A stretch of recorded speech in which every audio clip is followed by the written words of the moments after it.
When I was 2 months pregnant, Julian asked me to give his childhood friend a blood transfusion. I refused because I was anemic, but his friends were all saying that I ignored the overall situation and is lying in the operating room, and you're the only one with a matching blood type. What's wrong with donating a little blood? After saying that, several of them grabbed me and pushed me inside. A fleeting moment of sympathy crossed Julian's eyes, but he steeled himself. It's just a blood transfusion. Our child will be okay. I stopped struggling. A tear slid down my cheek. After the transfusion, I dragged my weakened body to the gynecology and obstetrics department to have an abortion. I stayed in the hospital alone for 3 days after the surgery, while Julian remained by Anne's side all the time. My womb was empty, but the pain was piercing my heart. I ran into Julian, and in many of his friends when I got discharged. I was carrying my backpack alone, but Anne had Julian to help her walk. Julian momentarily paused when he saw me. Why are you still at the hospital? Nothing. I hid the miscarriage and walked out the door with a pale face. We'll leave together, he said, grabbing my arm in a tone that left no room for argument, and quickly entered the front passenger seat when we reached the car. Then she said with an innocent expression and sparkling eyes, Scarlett, I just had stomach ulcer surgery and got carsick easily. Could you please let me have this seat? I didn't argue and opened the door to the back seat,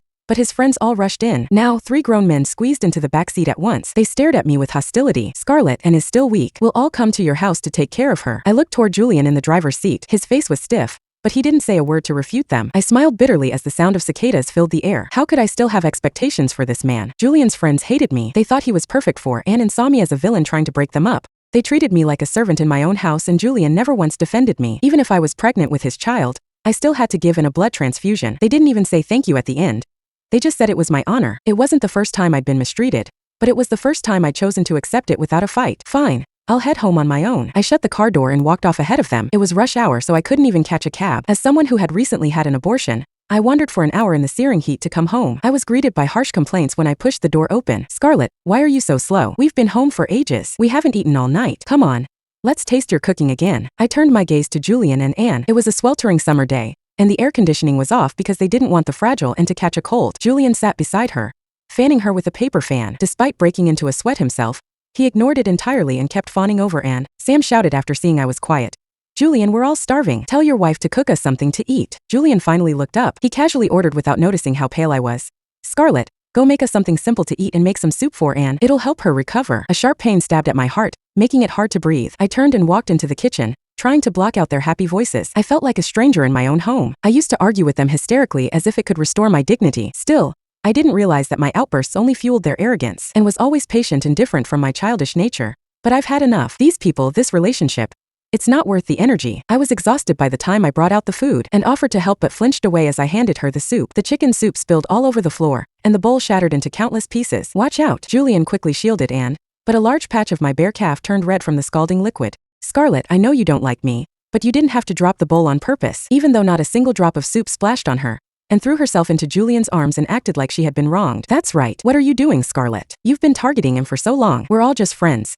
Why are you acting like this? She let go of the bowl first. I coldly swept my gaze over the people chastising me and spoke calmly. Still, Julian cut them off sharply before they could say more. Scarlett, apologize. You've gone too far this time, and just got out of the hospital and you scared her. Even though it was a hot summer day, I shivered uncontrollably as if I had fallen into a cold cave. The burning pain in my calf was nothing compared to the agony in my heart. The man who once gave me a sense of safety and strength now seemed like an executioner, cutting me to pieces. The final thread in my mind snapped. Fine, I'll apologize. I laughed bitterly, tears welling up in my eyes. Julian was taken aback momentarily and tried to reach out to me, but I dodged him. Dinner is ready and I've apologized. Can I go to my room to bandage my burn now? I shook the blistered skin, hoping he would finally leave me alone. After saying that, I ignored the mess and returned to my room. There was a lot of noise outside the door and I heard Anne's aggrieved voice. I'm sorry. It's all my fault that Scarlett is angry. I'm such a jinx. I shouldn't cause you any more trouble. I heard the door opening as Anne ran out and everyone worriedly ran after her. The door slammed shut with a deafening noise. Just when I thought Julian would follow her, he pushed open the door and came in. He hugged me from behind and his big hand stroked my belly. Scarlett, why can't you just give in to her? And is still like a child. You need to be more understanding. Besides, we're having a baby now. Once I've sorted out work, I'll make it up to you with a proper wedding. Don't be mad, all right? His voice was unexpectedly gentle, with a hint of coaxing. Oh, so you do remember that I'm pregnant? I pushed his hand away and couldn't help but sneer. Julian's smile froze as his phone buzzed in his pocket. He picked it up and Sam's voice rang loudly in the quiet room. Julian, hurry over. And fainted on the way here. And we still need someone to pay for the hospital fees. Julian grabbed the bank card we had all been saving from the bedside table without hesitation. Are you out of your mind, Julian? I blocked his way, furious. You're going to take the money we saved for our baby just to pay for Anne? His eyes darkened with frustration and he rushed out regardless of my obstruction. Enough, Scarlett. Someone's life is at stake and all you care about is your petty nonsense. Stop being so selfish. I pounded his shoulder frantically, but he was so strong he pulled me out of the room. Selfish? She's your childhood friend, not mine. Why should I spend my money on her? Julian seemed enraged by something I said, and pushed me down like an angry leopard. The shards on the ground hadn't been cleaned up and my exhausted body collapsed onto them. Pain shot through my body as I raised my hand to find my back and arms covered in cuts. Part 2. Julian has already left, not even looking back at me. Staring at my bloody hands, I used the last of my strength to call for an ambulance before blacking out. In the haze of unconsciousness, I dreamed of the young boy he used to be, the one who climbed the hill with me to pray at the old church. He clasped his hands together, his expression devout. I'll protect Scarlett for my whole life. If I ever break this vow, may I meet a terrible end. When I woke up, it was already late at night. I was the only one in the dark ward. A nurse came in, handed me a glass of water and helped me sit up. She looked at my bandaged arms and couldn't help but sigh. Miss, you just had an abortion and now you're like this again? Please take care of yourself and rest more. I closed my eyes, letting the bitterness and pain wash over me. After thanking her quietly, I opened my phone. The first thing I saw was a post from Sam on his feed. Indeed, only Julian cares about Anne. The photo showed Julian sitting on a hospital bed, at the same time, and rested her head on his lap, smiling happily and contentedly. A scumbag and a shameless woman.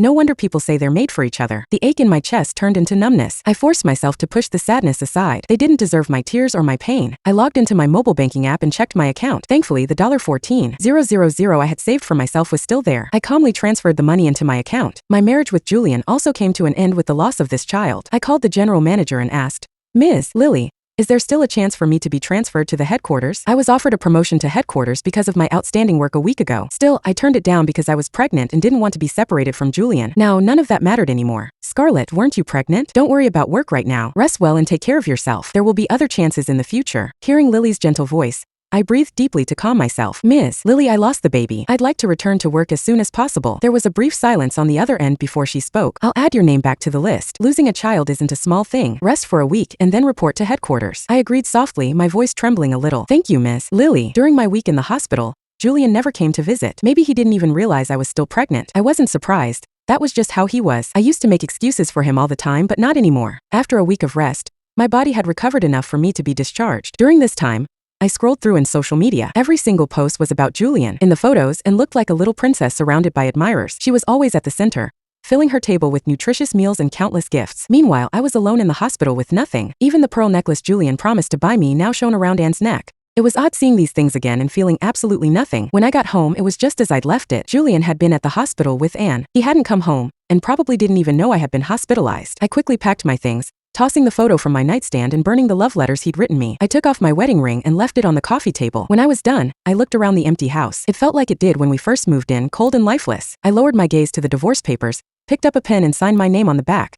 He showed up alone before I could call Julian to come home and sign the papers. When he walked in, I was talking to a coworker about work. My coworker asked me about my flight and I replied, tomorrow afternoon. I hung up as soon as I saw him walk through the door. He frowned. What's happening tomorrow afternoon? A prenatal checkup. I put away my phone and replied flatly, just work stuff, not a checkup. Only then did I notice the food container in his hand. He met my gaze and handed it over. I'm sorry, Scarlett. Anne's been in the hospital these past few days and I couldn't leave her side. I bought you a fish soup to help you recover. I didn't take it because the faint smell of fish made me nauseous. We had been married for years and he still doesn't know I couldn't eat fish. How ironic. But I didn't even have the energy to argue. Oh right, this is Anne's silk dress. Can't go in the washing machine. Can you hand wash it tonight? I suddenly had doubts as I listened to these words and looked at the person before me. I didn't know if he had changed or if I had always married someone like this. I said through my gritted teeth, just leave it there. I need to grab some clothes to change into. Then I'll head back, he said, quickly heading into the bedroom to pack. I took that opportunity to walk over to him with the divorce papers. Julian, our mortgage is all paid up. Just need your signature here. He didn't suspect a thing and signed his name without hesitation. I watched him leave with his bag of clothes. Then, I booked a flight 2 hours later. I slipped off my wedding ring and laid the divorce papers and the abortion slip on the coffee table. Those were the final things I wanted Julian to see. It was over between us. Search 325467 on NovelShort to read more.